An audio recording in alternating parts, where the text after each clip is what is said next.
السلام علیکم ورحمۃ اللہ تعالی وبرکاتہ۔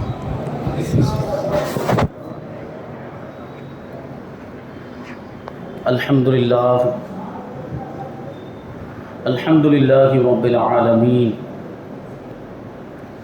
والعاقبۃ للمتقین والصلاة والسلام علی سید الانبیاء والمرسلین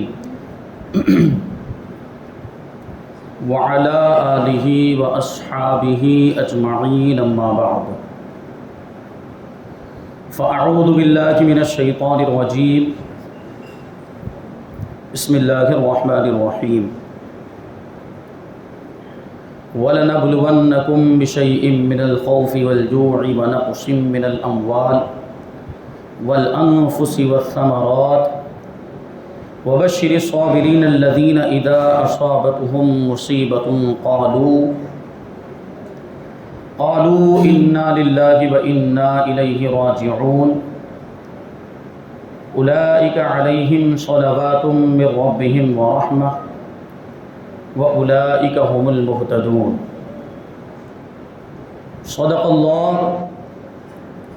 صدق اللہ مولانا العظیم وصدق رسولہ النبی الامین المتین الکریم، ونحن على ذلك لمن الشاهدین والشاکرین والذاکرین والحامدین، والحمد للہ رب العالمین۔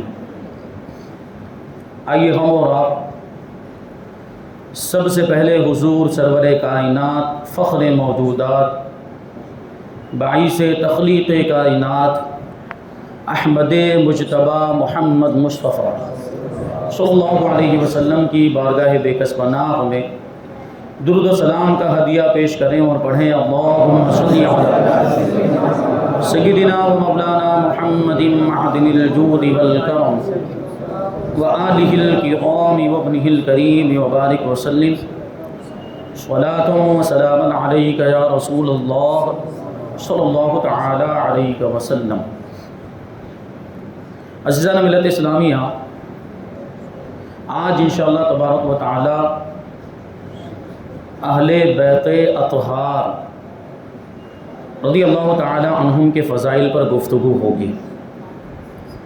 اہل بیت، سب سے پہلے تو ہمیں یہ جاننا ہے کہ اہل بیت کا مطلب کیا ہوتا ہے۔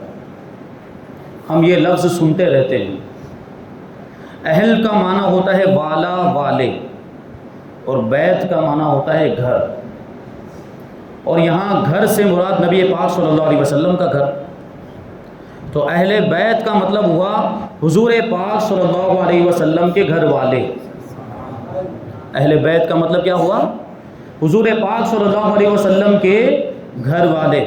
اور علماء اہل سنت فرماتے ہیں کہ یہاں پر اہل بیت میں حضرات حسنین کریمین، یعنی امام حسن اور امام حسین رضی اللہ تعالی عنہما، مولا کائنات علی مرتضیٰ شیر خدا رضی اللہ تعالی عنہ، اور خاتون جنت حضرت بی بی فاطمۃ الزہرا رضی اللہ تعالی عنہا، یہ اہل بیت میں داخل ہیں۔ اسی طریقے سے حضور پاک صلی اللہ علیہ وسلم کی ازواج مطہرات، یعنی حضور کی مقدس بیویاں بھی اہل بیت میں داخل ہیں۔ اب یہاں پہ میں کچھ مثالیں دوں گا آپ کو سمجھنے سمجھانے کے لیے، کیونکہ یہاں اہل بیت کے فضائل تو بیان کریں گے لیکن ایک مخصوص تناظر میں۔ ہم اور آپ، ہمارے اندر بعض افراد، سب تو نہیں، انگوٹھی پہنتے ہوں گے، بہت سے لوگوں نے انگوٹھی پہنی ہوگی، اس میں نگینہ ہوتا ہے۔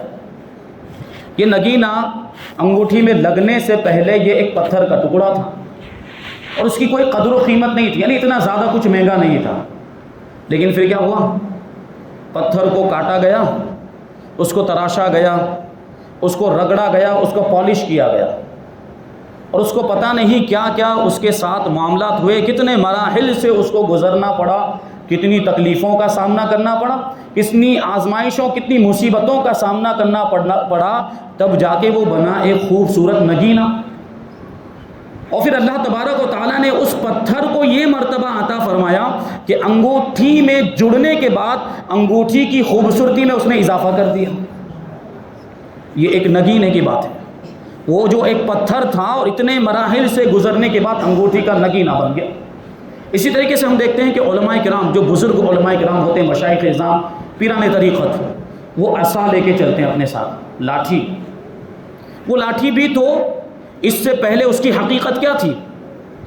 وہ ایک شاخ سے بنی ہے، درخت کی ایک شاخ سے بنی ہے، یا اس کے درخت کے تنے سے بنی ہوگی، اور اس وقت اس کی اتنی زیادہ کوئی قدر و قیمت نہیں تھی، اور اس کے اندر اتنی زیادہ کوئی جاذبیت یا اس کے اندر کوئی کشش بھی نہیں تھی جب وہ درخت کے اندر موجود تھی، جب وہ شاخ کے اندر موجود تھی۔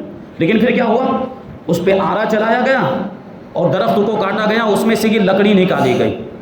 نکالنے کے بعد اب اس پر بسولے سے اس کو چھیلنا شروع کیا، اور چھیلنے کے بعد ایک آکار دیا گیا۔ جب ایک آکار میں آ گئی تو اس کے اوپر رندا چلایا گیا، اور اتنا چلایا گیا کہ وہ بالکل گھس گیا، اور بالکل جو ہے کہ وہ یوں سمجھیں کہ آپ وہ چکنا ہو گیا۔ اس کے بعد اس پر پالش کیا گیا، اس پر جو ہے اس کو رگڑا گیا، اور اس پہ جو ہے کہ کیمیکل وغیرہ لگایا گیا۔ پھر مختلف اوزاروں سے اور مختلف ہتھیاروں سے تراش خراش کرنے کے بعد اس میں نقش و نگار بنائے گئے۔ ہوتا ہے کہ نہیں ہوتا؟ تو کتنے سارے مراحل سے، کتنے سارے اسٹیجز سے اس کو گزرنا پڑا، اور کتنی تکلیفوں کا سامنا کرنا پڑا۔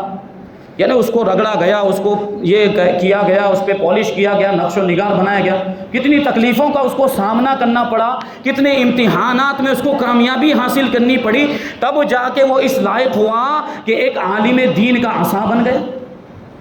اور ایک عالم دین کا عصا، اور ہم دیکھتے ہیں کہ جب امام صاحب منبر پر کھڑے ہو کر خطبہ پڑھتے ہیں تو ان کے ہاتھ میں وہ عصا ہوتا ہے۔ کتنا بڑا مرتبہ ہو گیا اس کا، کہاں سے کہاں پہنچ گیا، کیسے اتنی ساری اس نے مشقتیں برداشت کی، تب جا کے اس کو یہ مرتبہ ملا۔ اسی طریقے سے سرما ہوتا ہے، سرما بھی ایک پتھر سے بنتا ہے جس کو سنگ سرما کہا جاتا ہے۔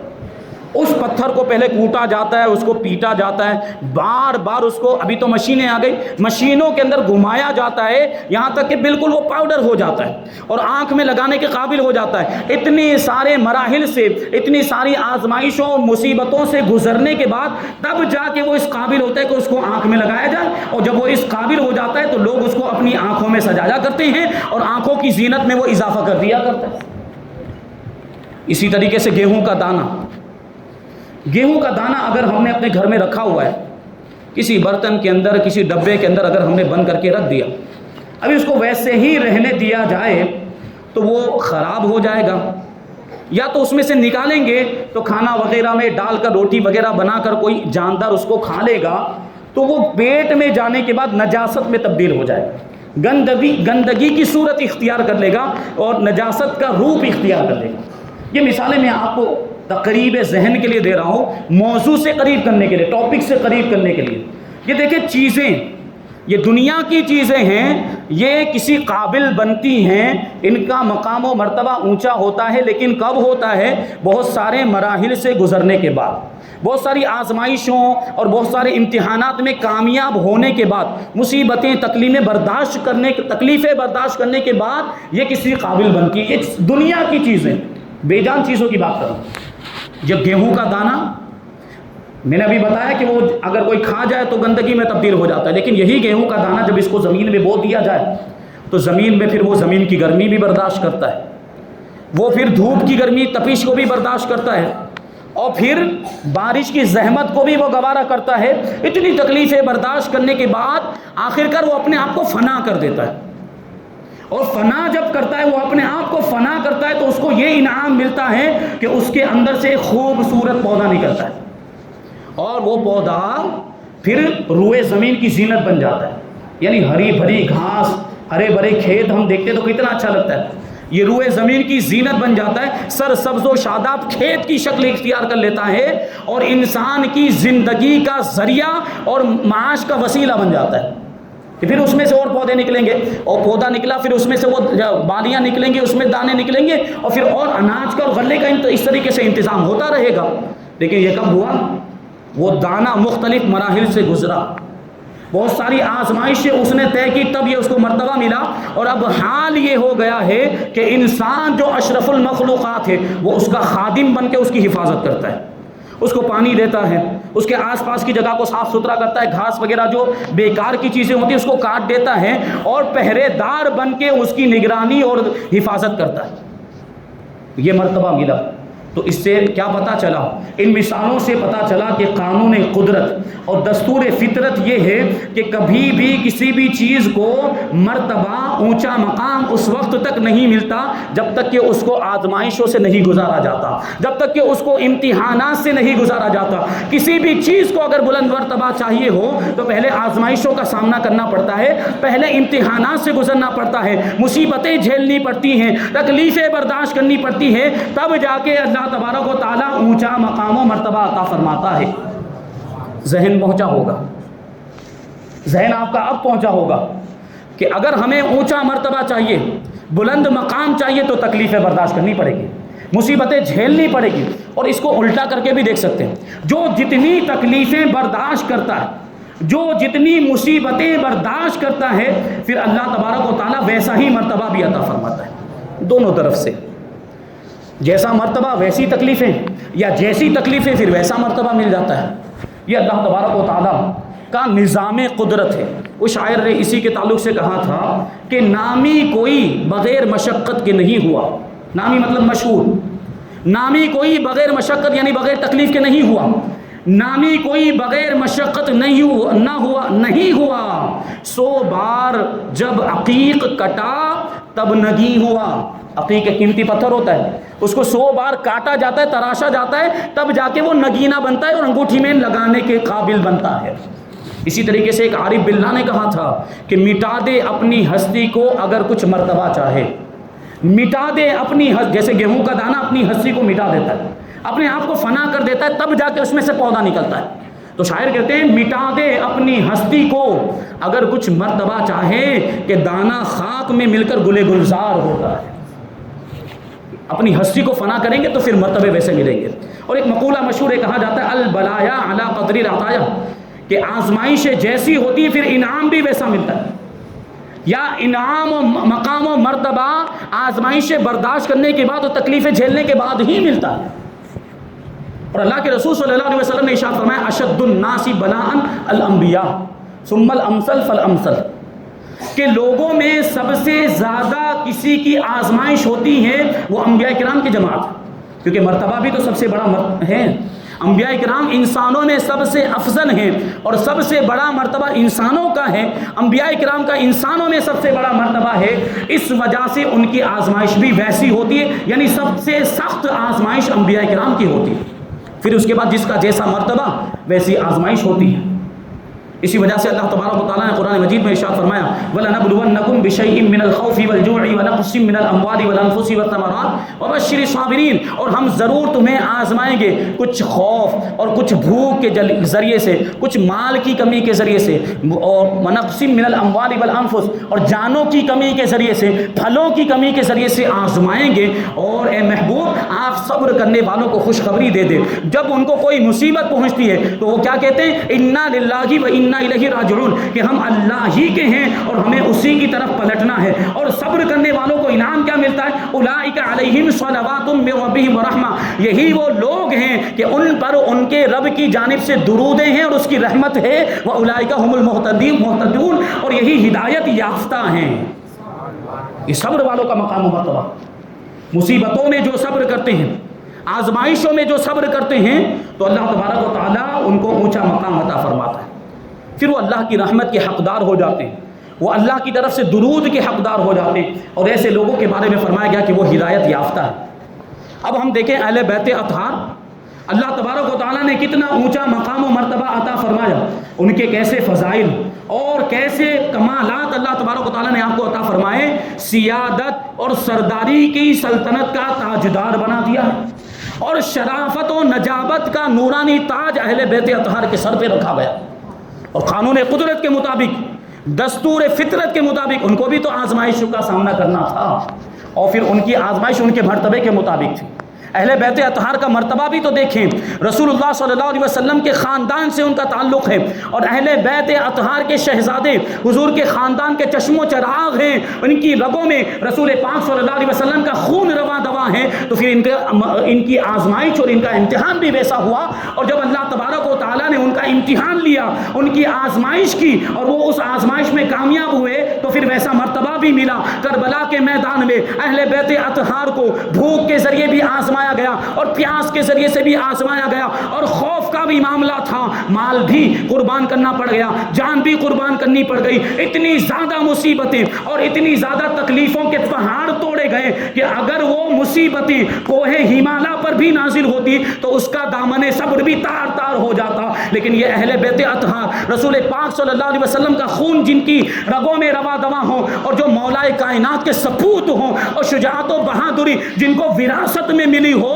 وہ تو کس طریقے سے ان کے پاؤں ڈگمگا سکتے ہیں۔ اسی وجہ سے کہتے ہیں کہ اتنے زیادہ ظلم ہوئے، اتنی زیادہ مصیبتیں آپ نے ان کا سامنا کیا، لیکن اس کے باوجود میدان کربلا میں یہ شہزادے، ان کے قدم میں تھوڑی سی بھی لغزش نہیں آئی، اور صبر و استقامت کا پہاڑ بن کر میدان کربلا میں یہ ڈٹے رہے، اور جب انہوں نے شہادت کا جام نوش کر لیا تو ان آزمائشوں میں کامیاب ہونے کی وجہ سے اور امتحانات میں کامیاب ہونے کی وجہ سے اللہ تبارک و تعالیٰ نے ان کو شہادت کبریٰ کا مقام عطا فرمایا، اور ان کا مرتبہ اتنا اونچا ہو گیا کہ یہ آسمان کی بلند رفعتیں اور یہ آفتاب اور مہتاب کی طلعتیں بھی یہ اہل بیت اطہار کے قدموں کی دھول کو جھک جھک کر سلام کرتی ہے۔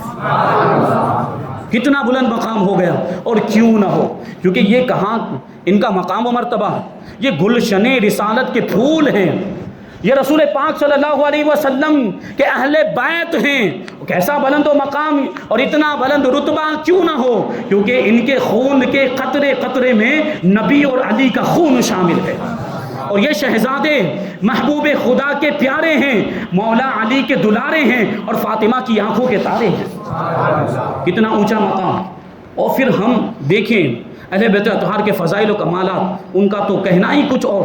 اللہ تبارک و تعالیٰ جب ان کی شان بیان کرے تو ان کا مرتبہ کیسا ہوگا۔ قرآن مجید میں اللہ تبارک و تعالیٰ ارشاد فرماتا ہے، انما یرید اللہ لیذھب عنکم الرجس اہل البیت ویطہرکم تطہیرا۔ اے نبی کے گھر والوں، اللہ تو یہی چاہتا ہے کہ تم سے ہر ناپاکی کو دور کر دے اور تمہیں پاک کر کے خوب صاف ستھرا کر دے۔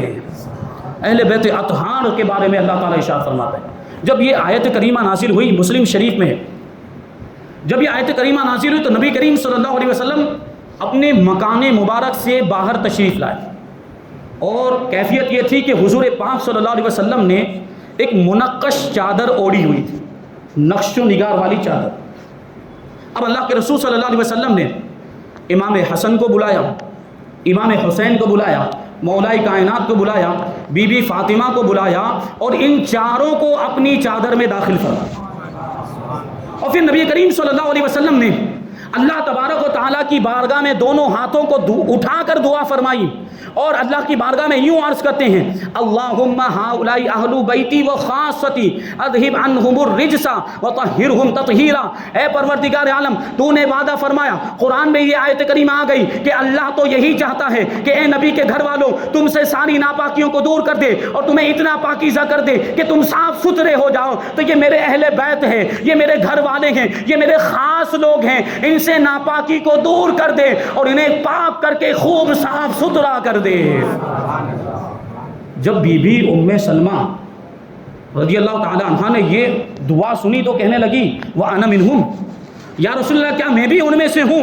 اللہ کے رسول صلی اللہ علیہ وسلم نے ارشاد فرمایا، انکی علی خیر، کہ تم بہتری پر ہو۔ اور ایک روایت میں ہے کہ اللہ کے رسول صلی اللہ علیہ وسلم نے ارشاد فرمایا، بلا، ہاں تم بھی انہی میں سے ہو۔ پھر اللہ کے رسول صلی اللہ علیہ وسلم نے حضرت بی بی ام سلمہ کو بھی چادر میں داخل فرما دیا۔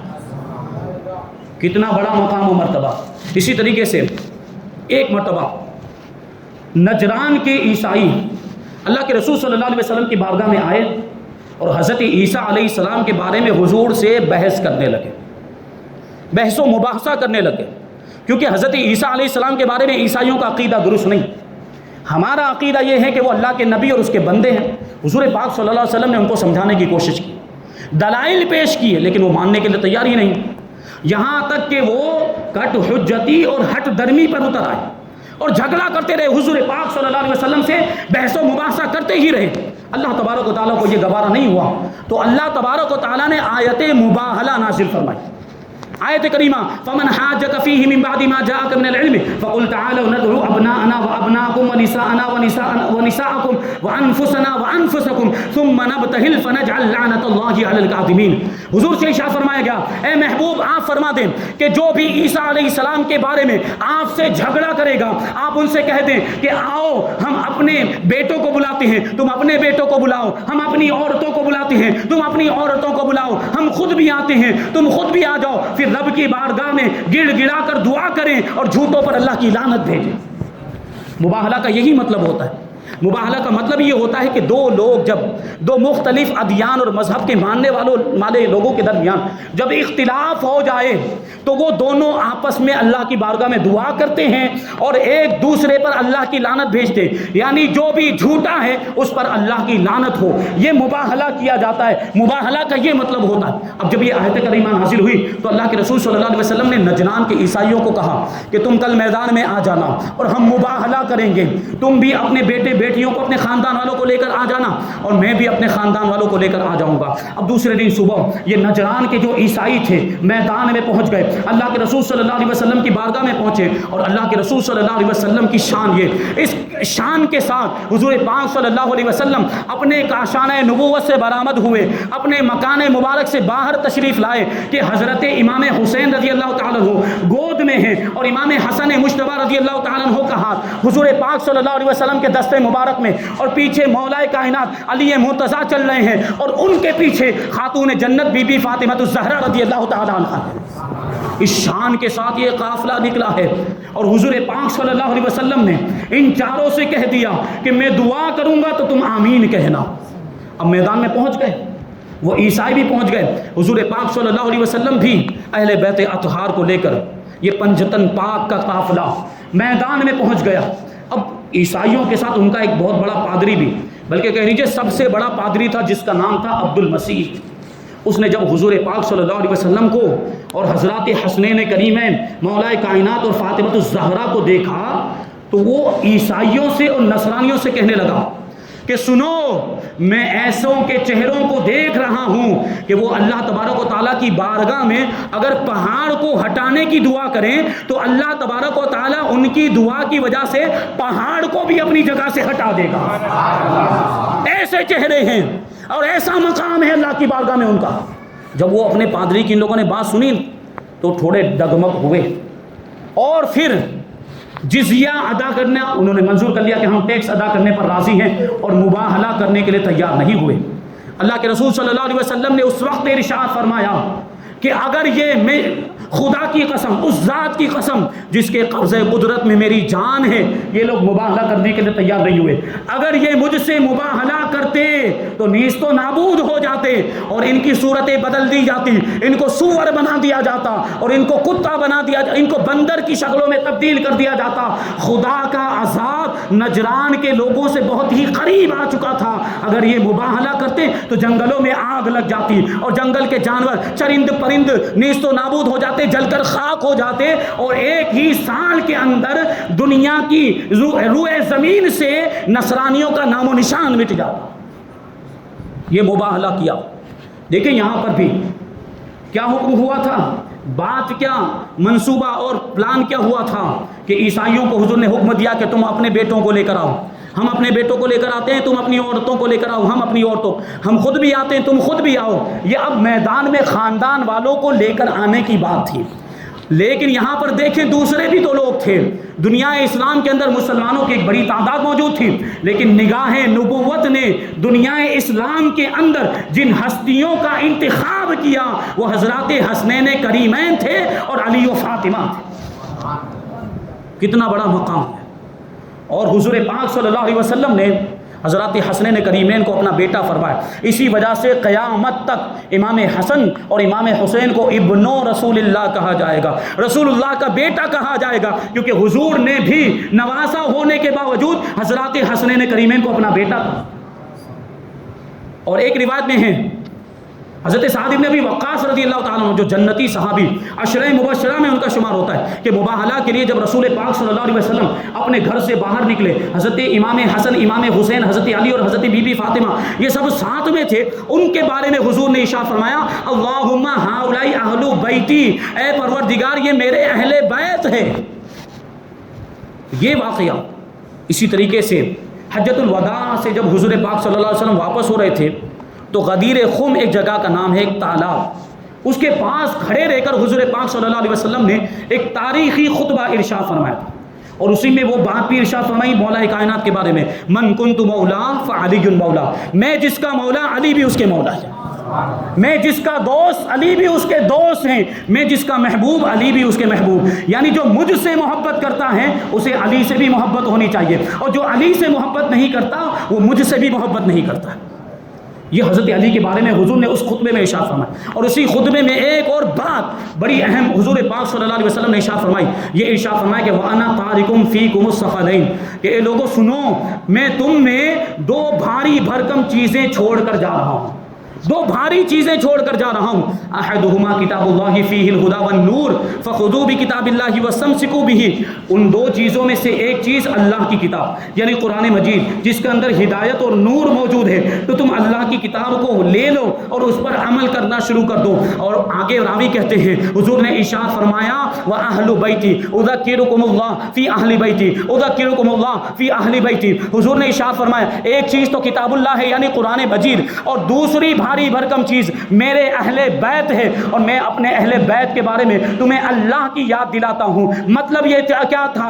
مطلب یہ تھا کہ اہل بیت کے بارے میں تمہیں اللہ تبارک و تعالیٰ سے ڈرنا چاہیے کہ کہیں ان کا حق ادا کرنے میں تم سے کوئی کوتاہی نہ ہو جائے۔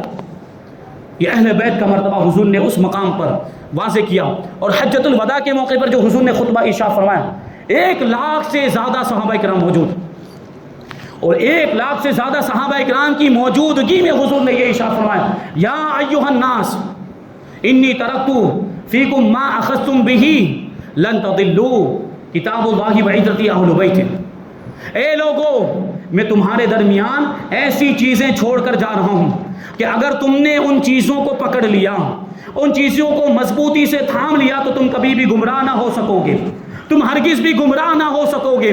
ان میں سے پہلی چیز کتاب اللہ ہے، اللہ کی کتاب، اور دوسری چیز میری اولاد، میرے گھر والے ہیں۔ اب ان حدیثوں سے اور آیت کریمہ سے کیا پتہ چلا کہ مسلمانوں کو نبی پاک صلی اللہ علیہ وسلم کے اہل بیت سے محبت کرنی چاہیے۔ اہل بیت کی محبت مسلمانوں پر فرض ہے۔ ہم تو نسبت والے ہیں، ہم تو نسبت رکھنے والی چیزوں سے بھی محبت کرتے ہیں۔ ہم حضور پاک صلی اللہ علیہ وسلم کے بال مبارک سے محبت کرتے ہیں کہ نہیں کرتے؟ بلکہ عشق کی حد تک محبت کرتے ہیں۔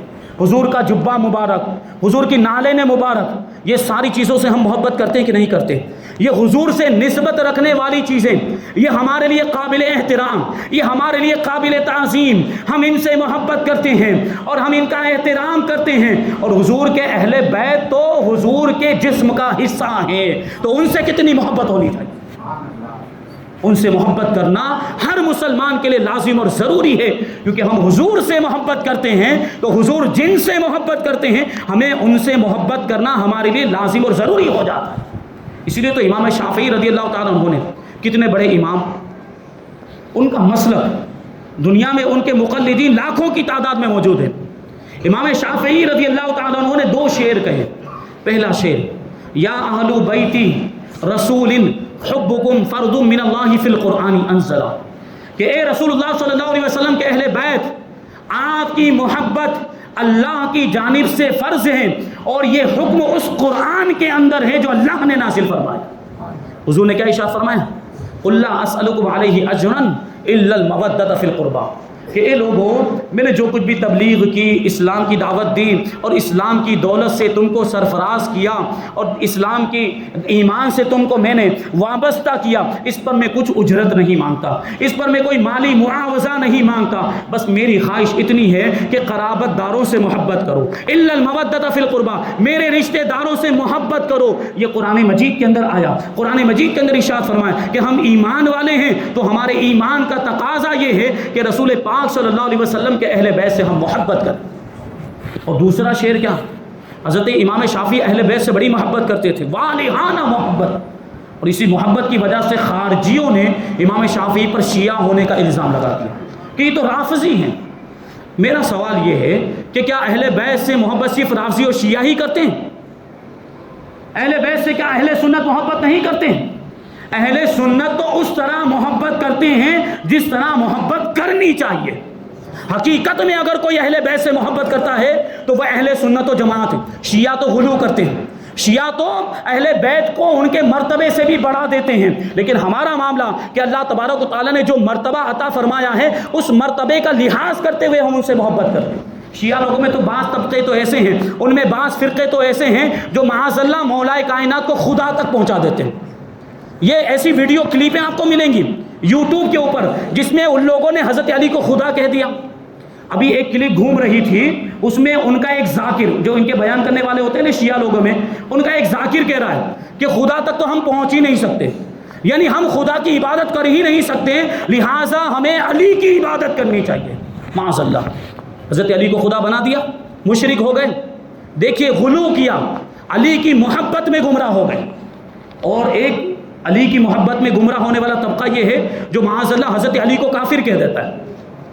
حضرت علی کو کافر کیسے کہہ دیا؟ ان کا ایک فرقہ ہے شیعہ لوگوں کے اندر، وہ کیا کہتے ہیں کہ خلافت جو ہے یہ حضرت علی کا حق تھا اور انہوں نے وہ خلافت نہیں مانگی لہٰذا کافر ہو گئے۔ دیکھیں ماننے کا دعویٰ بھی کر رہے ہیں، حضرت علی سے محبت کا دعویٰ بھی کر رہے ہیں، اور جس کو مان رہے ہیں، جس سے محبت کا دعویٰ کریں اس کو کافر بھی کہہ رہے ہیں۔ یہ شیعہ لوگوں کے معاملات یا تو افراد کے شکار ہیں یا تفرید کے شکار ہیں۔ اور اہل سنت و جماعت کا جو مذہب ہے وہ اعتدال والا مذہب ہے، وہ درمیانی مذہب ہے۔ نہ ہم اہل بیت کو ان کے مرتبے سے بڑھاتے ہیں نہ ان کے مرتبے کو کم کرتے ہیں، بلکہ جیسا ماننا چاہیے ویسا مانتے ہیں، جیسی محبت کرنی چاہیے ویسی ہم اہل بیت اطہار سے محبت کرتے ہیں۔ اہل سنت و جماعت کا مذہبی حق ہے، یہ ان کے جھانسے میں نہیں آنا چاہیے۔ خاص طور پر سادات کرام، بڑے ادب کے ساتھ بڑے احترام کے ساتھ عرض کرنا چاہوں گا، سادات کرام کو یہ اسی جھانسے میں پھانستے ہیں، اہل بیت کی محبت، ہم اہل بیت سے محبت کرنے والے، ہمارے ساتھ ہو جاؤ، ہمارے ساتھ ہو جاؤ۔ تو کیا اہل سنت اہل بیت سے محبت نہیں کرتے؟ اور پھر کیا ہوتا ہے کہ سادات کرام ان کے جھانسے میں آ جاتے ہیں، پھر ان کو گمراہ کرتے ہیں اور غلط عقائد پھر ان کے دلوں میں ڈالے جاتے ہیں، ان کے دماغ میں ڈالے جاتے ہیں۔ تو سادات کرام کو بھی چاہیے کہ ان سے بچیں، اور اہل بیت کی محبت کا یہ جو جھانسا دیتے ہیں اور اس میں وہ جال میں پھانسنا چاہتے ہیں اس سے بچیں۔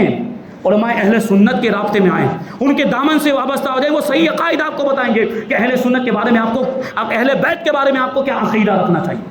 تو یہ اہل بیت کا مقام و مرتبہ، اللہ تبارک و تعالیٰ نے یہ شان عطا فرمائی، اور کتنا اونچا مقام۔ میں ابھی حجۃ الوداع کا جو واقعہ بیان کر رہا تھا کہ حضور پاک صلی اللہ علیہ وسلم نے کیا ارشاد فرمایا کہ میں نے دو چیزیں چھوڑی ہیں، اور ان میں سے ایک چیز ہے کتاب اللہ اور دوسری چیز ہے میری اولاد، میری عطرت، تو ان سے ہمیں محبت کرنی چاہیے۔ تو امام شافعی پر بھی الزام لگا، کیونکہ امام شافعی اہل بیت سے محبت کرتے تھے اور ہم بھی اہل بیت سے محبت کرتے ہیں، اور امام شافعی اہل سنت کے امام ہیں، وہ اہل بیت سے محبت کرتے ہیں۔ تو خارجیوں نے، خارجی مطلب اہل بیت کے دشمن، جو اہل بیت سے دشمنی رکھتے تھے، انہوں نے امام شافعی پر رافضی ہونے کا الزام لگا دیا، شیعہ ہونے کا الزام، کہ امام شافعی تو شیعہ ہو گئے کہ اہل بیت سے محبت کرتے۔ تو امام شافعی نے کیا فرمایا تھا؟ امام شافعی نے ارشاد فرمایا، دوسرا شعر ہے، لو کان رفضا حب آل محمد فلیشہد الثقلین انا رافضی، کہ اگر حضور پاک صلی اللہ علیہ وسلم کی اولاد سے محبت کرنا یہ رافضی ہونا ہے، یہ شیعہ ہونا ہے، تو ثقلین گواہ ہو جائیں، یعنی سارے جنات اور سارے انسان گواہ ہو جائیں کہ اس معنی کے اعتبار سے میں رافضی ہوں، یعنی اہل بیت سے محبت کرنے والا ہوں۔ اگر اسی کا نام یعنی اہل بیت سے محبت کرنے کا نام ہی رافضی ہونا ہے تو پھر میں رافضی ہوں۔ یہ امام شافعی نے فرمایا، وہ اہل بیت سے ایسی محبت کرتے تھے۔ اعلیٰ حضرت رضی اللہ تعالیٰ عنہ کے برادر حضرت علامہ حسن بڑی شاندار منقبت لکھی ہے اہل بیت کی شان میں، اہل بیت کی شان میں بڑی ہی پیاری منقبت لکھی ہے۔ اس میں کہتے ہیں کہ کس زبان سے ہو بیان مدح و شان اہل بیت، کہ اہل بیت کی شان ہم کس زبان سے بیان کریں؟ مدح گوئے مصطفیٰ ہیں مدح خانے اہل بیت، یعنی وہ خدا جو قرآن میں حضور کی تعریف بیان کرتا ہے وہی خدا اہل بیت کی بھی تعریف بیان کرتا ہے۔ اور پھر آگے کیا کہتے ہیں؟ دوسرا شعر ہے کہ ان کی پاکی کا خدائے پاک کرتا ہے بیان، اہل بیت کے بارے میں ان کی پاکی کا خدائے پاک کرتا ہے بیان، آیے تطہیر سے ظاہر ہے شان اہل بیت، آیت تھی یعنی جو میں نے ابھی آیت کریمہ تلاوت کی اس سے ظاہر ہے شان اہل بیت۔ پھر آگے کہتے ہیں کہ ان کے گھر میں بے اجازت جبرائیل بھی آتے نہیں، اہل بیت کے گھر میں ان کے گھر میں بے اجازت جبرائیل آتے نہیں۔ قدر والے جانتے ہیں قدر و شان اہل بیت کہ حضرت جبریل بھی قدر والے ہیں اور اہل بیت کی شان اور قدر کو بھی وہی جانتے ہیں۔ آگے کہتے ہیں سر کٹانا سر لٹانا کوئی تجھ سے سیکھ لے، سر کٹانا سر لٹانا کوئی تجھ سے سیکھ لے، جانے عالم ہو فدا اے خاندان اہل بیت۔ آگے کہتے ہیں کہ اے اہل بیت پاک سے گستاخیاں بے باکیاں، اہل بیت پاک سے گستاخیاں بے باکیاں، یعنی اہل بیت کی شان میں گستاخیاں کرنے والوں کو کہہ رہے ہیں اہل بیت پاک سے گستاخیاں بے باکیاں، لعنت اللہ علیکم دشمنان اہل بیت، یعنی اے اہل بیت کے دشمنوں تم پر اللہ کی لعنت ہو۔ اور آخری شعر میں بختے میں کیا کہتے ہیں کہ بے ادب گستاخ فرقے کو سنا دے اے حسن، بے ادب گستاخ فرقے کو سنا دے اے حسن، اس طرح کہتے ہیں سنی داستان اہل بیت۔ سنی اس طرح بیان کرتے ہیں ان کے مرتبے کا لحاظ کرتے ہوئے، اہل بیت کو نہ ان کے مرتبے سے بڑھاتے ہیں نہ ان کا مرتبہ کم کرتے ہیں۔ یہ اہل سنت اور سنیوں کا طریقہ ہے۔ اب دیکھیں اللہ تبارک و تعالیٰ نے اہل بیت کرام کو کیسا مقام و مرتبہ عطا فرمایا۔ حضرت علی رضی اللہ تعالیٰ عنہ کے بارے میں حضور نے ایک موقع پر ارشاد فرمایا علی منی وانا من علی، علی مجھ سے ہیں اور میں علی سے ہوں۔ اور زبان عرب میں یہ جملہ اس وقت بولا جاتا ہے جب انتہائی قرب اور نزدیکی بتانا مقصد ہوتا ہے۔ اور اس کا یہ کہنے کا کیا مطلب ہوا کہ علی مجھ سے ہیں اور میں علی سے ہوں، اس کا مطلب یہ ہے کہ حضور پاک صلی اللہ علیہ وسلم اور حضرت علی کے درمیان انتہائی قرب اور نزدیکی ہے، گویا کہ دونوں ایک ہی ہیں، دونوں ایک دوسرے کے بدن کا حصہ ہے۔ جو علی سے محبت کرتا ہے وہ حضور سے محبت کرتا ہے، اور جو علی سے دشمنی کرتا ہے وہ حضور سے دشمنی کرتا ہے۔ جو علی کا دوست وہ حضور کا دوست، جو علی کا دشمن وہ حضور کا دشمن ہے۔ اور خاتون جنت فاطمہ الزہرا رضی اللہ تعالیٰ عنہ کے بارے میں حضور نے ارشاد فرمایا فاطمہ بضعۃ منی من آذاہا فقد آذانی، کہ فاطمہ میرے جسم کا ایک ٹکڑا ہے اور جس نے فاطمہ کو تکلیف پہنچائی اس نے مجھے تکلیف پہنچائی۔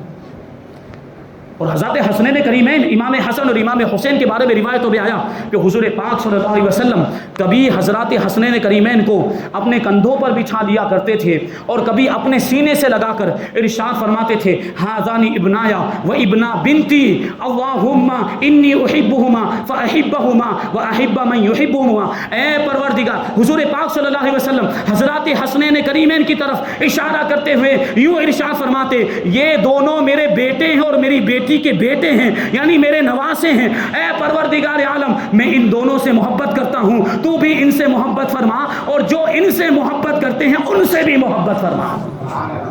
یہ حضرات حسنین کریمین کا مقام و مرتبہ۔ حضرت انس ابن مالک رضی اللہ تعالیٰ عنہ ارشاد فرماتے فیشمہما ویضمہما، حضور پاک صلی اللہ علیہ وسلم امام حسن اور امام حسین کو سونگھا کرتے تھے اور اپنے گلے سے لگا لیا کرتے تھے۔ ہمارا اور آپ کا یہ معاملہ ہوتا ہے کہ ہم اپنے بچوں کو چومتے ہیں، لیکن اللہ کے رسول صلی اللہ علیہ وسلم حضرات حسنین کریمین کو سونگھا کرتے تھے۔ اور سونگھی کون سی چیز جاتی ہے؟ پھولوں کو سونگھا جاتا ہے، گلاب کو سونگھا جاتا ہے۔ اللہ کے رسول نے ایک حدیث پاک میں ارشاد فرمایا ہما ریحانتایا من الدنیا، کہ یہ دونوں یعنی حسن اور حسین یہ دونوں میرے پھول ہیں جو دنیا میں مجھے عطا کیے گئے، اور پھولوں کو چوما نہیں جاتا، پھولوں کو سونگھا جاتا ہے۔ اس لیے حضور پاک صلی اللہ علیہ وسلم حضرات حسنین کریمین کو چومتے نہیں تھے بلکہ ان کو پھولوں کی طرح سونگھا کرتے تھے۔ یہ شان حضور کی بارگاہ میں، یہ مرتبہ حضرات حسنین کریمین کا۔ اور سوچیں ایسی محبت حضور پاک صلی اللہ علیہ وسلم آپ سے فرماتے تھے۔ ایک مرتبہ حضور پاک صلی اللہ علیہ وسلم نے حضرت امام حسن مجتبیٰ کو یہاں کندھے پہ بٹھا لیا۔ ایک صحابی نے دیکھا تو عرض کرنے لگے نعم المرکب رکبتا یا غلام، اے بچے تمہاری سواری کتنی اچھی ہے، یعنی حضور پاک صلی اللہ علیہ وسلم کی طرف اشارہ کر کے کہا امام حسن مجتبیٰ کو مخاطب کرتے ہوئے کہ اے بچے تمہاری سواری کتنی اچھی ہے کہ سردار کائنات تمہاری سواری بنے ہوئے ہیں۔ یہ سننے کے بعد اللہ کے رسول صلی اللہ علیہ وسلم نے ارشاد فرمایا نعم الراکب ہوا کہ تم نے سواری کو تو دیکھ لیا کہ سواری کتنی اچھی ہے، لیکن سوار کے بارے میں تم نے کچھ نہیں کہا، سوار بھی تو کتنا اچھا ہے، سیدوں کا سردار ہے۔ امام حسن مجتبیٰ رضی اللہ تعالیٰ عنہ 3 ہجری میں مدینہ منورہ کے اندر پیدا ہوئے، اور جب مولا کائنات کی شہادت ہو گئی تو چند مہینوں اور چند دنوں تک مسند خلافت پر رونق افروز رہنے کے بعد امام حسن مجتبیٰ رضی اللہ تعالیٰ عنہ حضرت امیر معاویہ رضی اللہ تعالیٰ عنہ کے حق میں خلافت سے دستبردار ہو گئے، یعنی خلافت ان کو سونپ دی۔ پھر کچھ عرصے کے بعد کسی مردود نے، کسی خبیث نے حضرت امام حسن مجتبیٰ رضی اللہ تعالیٰ عنہ کو زہر دے دیا، اور زہر کا اثر یہ ہوا کہ آپ کو اسہال کبدی ہو گیا، مطلب دست ہوتے تھے اور اس میں جگر کے اور آنتوں کے ٹکڑے کٹ کٹ کے نکلتے تھے۔ 40 دن تک حضرت امام حسن مجتبیٰ نے سخت تکلیف میں گزاری۔ آخرکار 5 ربیع الاول ہجری 49 میں حضرت امام حسن مجتبیٰ شہید ہو گئے۔ جنت البقیع میں بی بی فاطمہ رضی اللہ تعالی عنہا کے پہلو میں آپ کو دفن کیا گیا۔ شہادت سے کچھ پہلے امام علی مقام امام حسین رضی اللہ تعالی عنہ پہنچے اور امام حسن سے پوچھنے لگے کہ آپ کو کس نے زہر دیا، اس کا نام بتائیے۔ امام حسن مجتبیٰ نے کہا کہ کیا آپ لوگ ان سے بدلا لوگے، اس سے انتقام لوگے؟ تو امام حسین نے کہا کہ بے شک۔ تو امام حسن مجتبیٰ رضی اللہ تعالیٰ عنہ نے ارشاد فرمایا کہ جس کے بارے میں میرا گمان ہے اگر واقعی وہ میرا قاتل ہے اور واقعی اسی نے مجھے زہر دیا ہے تو پروردگار عالم حقیقی منتقم ہے، یعنی حقیقی بدلہ لینے والا ہے، وہی میری جانب سے اس سے بدلہ لے گا۔ اور اگر جس کے بارے میں میرا گمان ہے کہ اس نے مجھے زہر دیا اگر وہ میرا قاتل نہیں ہے تو میں نہیں چاہتا کہ میری وجہ سے کسی بے گناہ کو قتل کیا جائے، اسی لیے میں کسی کا نام نہیں لے سکتا۔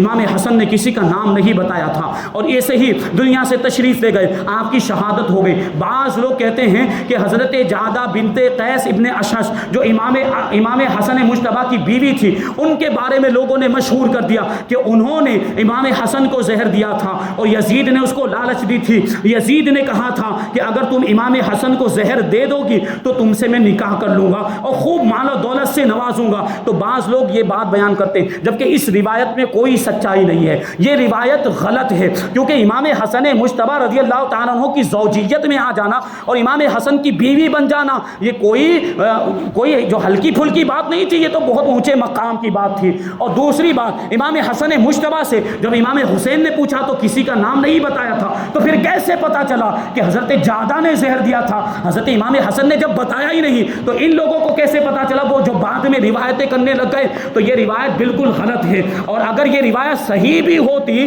تو یہ بات روایتوں میں ہونی چاہیے، کتابوں میں یہ بات ہونی چاہیے کہ بعد میں حضرات حسنین کریمین کی اولاد نے جعدہ سے بدلہ لیا ہو یا ان کی گرفت کی ہو یا ان کا مواخذہ کیا ہو۔ ایسی کوئی بھی روایت نہیں ملتی، ایسا کوئی بھی واقعہ کتابوں میں نہیں ملتا کہ امام حسن کی اولاد نے یا امام حسین کی اولاد نے بعد میں ان کو سزا دی ہو یا ان کی گرفت فرمائی، ایسی کوئی بھی روایت اور واقعہ نہیں ملتا۔ اس کا مطلب کیا ہے کہ یہ روایت غلط ہے۔ بہرحال امام حسن مجتبیٰ رضی اللہ تعالیٰ عنہ اس طریقے سے شہید ہو گئے۔ اب یہاں سے انشاءاللہ تبارک و تعالیٰ امام حسین کی شہادت کے واقعات ذکر کیے جائیں گے کہ یہ کس طریقے سے یہ سلسلہ شروع ہوا اور کیسے کہاں تک یہ معاملہ پہنچا، اور پھر کس طریقے سے اہل بیت کے اور خاندان نبوت کے چشم و چراغ ایک کے بعد ایک جام شہادت نوش فرماتے گئے، اور آخر میں امام علی مقام رضی اللہ تعالیٰ عنہ کیسے میدان میں تشریف لائیں۔ انشاءاللہ اس کی تفسیر جہاں تک ہو سکے گا 3 دن میں بیان کیا جائے گا، اور جو کچھ بھی رہ جائے گا پھر انشاءاللہ اس کو آئندہ سال ہم شامل کریں گے۔ اللہ تبارک و تعالیٰ کی بارگاہ میں دعا ہے کہ جو کچھ بھی بیان ہوا